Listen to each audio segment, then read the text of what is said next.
Assalamualaikum warahmatullahi wabarakatuh. Saya Rahmawati Nur Fitriani dari kelas AK22F. Di sini saya akan memaparkan materi tentang proses sumber daya manusia mulai dari perencanaan sampai pengembangan karir.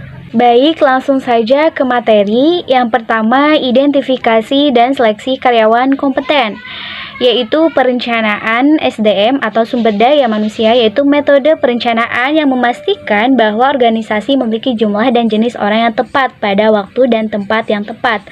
Analisis pekerjaan, yaitu penilaian yang menggambarkan pekerjaan dan perilaku yang diperlukan dalam mengerjakannya. Deskripsi kerja, yaitu pernyataan tertulis yang menggambarkan suatu pekerjaan.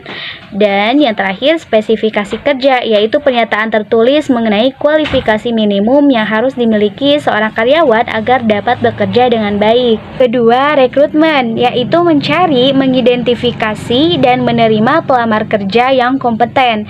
Yang ketiga, derekrutmen adalah pengurangan karyawan atau tenaga kerja dalam suatu organisasi. Yang keempat, seleksi adalah menyaring para pelamar kerja untuk mendapatkan kandidat yang paling qualified dalam posisi tersebut. Yang kelima, orientasi adalah memperkenalkan karyawan baru pada pekerjaan dan organisasinya. Ada dua jenis orientasi, yaitu orientasi unit kerja dan orientasi organisasi.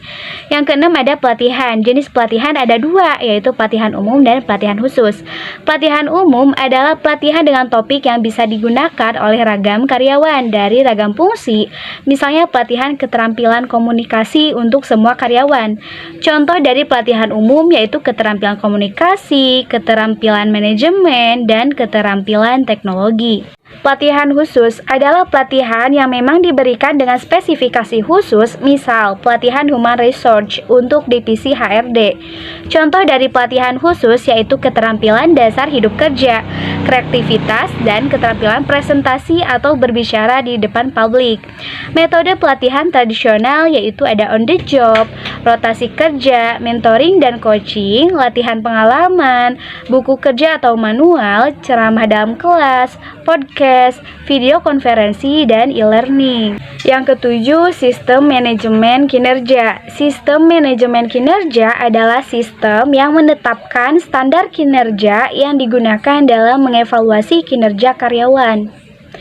Bentuk sistem manajemen kinerja, upah berbasis keterampilan, yaitu sistem pengupahan berdasarkan hasil keterampilan kerja.